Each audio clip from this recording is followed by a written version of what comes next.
Welcome to my YouTube Automotive channel. In today's video I have a 2011 Chevrolet Cruze and I will show you which fuses to check in case you have problems with the instrument cluster. So in case this main menu in the middle is not working, or in case your speedometer is not showing any values, right?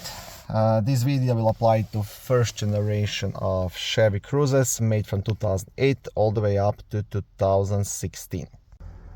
Okay, now the first fuse will be located in the passenger's cabin just under the headlight switch behind this cover. To remove the cover, just pull it over yourself. On the back side of the cover you will also have a small fuse diagram. And the fuse you will be checking here, it's a fuse number 21, which is a 15 amp blue fuse located right here. Second fuse will be in the main fuse box, which is under the front hood, just next to the battery, under this cover. To remove the cover you will have three black tabs here, here and here. So you want to press these small clips together and lift up to unlock it, and you will do that on all three of them. Once you have the cover off, on the back side of the cover there is a small fuse diagram, and this white piece right here, this is the fuse puller you can use to remove and check any of the fuses.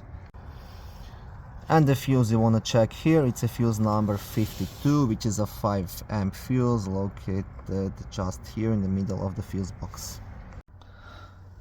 Now in case both of these fuses are good, then you'll have to dig a bit deeper, possibly pull out the cluster, check all the connections behind it, check the wiring, and then if still you didn't figure out what's happening, then you would have to take the cluster to a special shop to test it and see if that's the problem. Thank you for watching this short video. I hope it was helpful and educational. If it was, please like it and consider subscribing to my YouTube Automotive channel. On my channel there is lots of how-to videos, do-it-yourself videos, car reviews, product reviews and other similar automotive topics.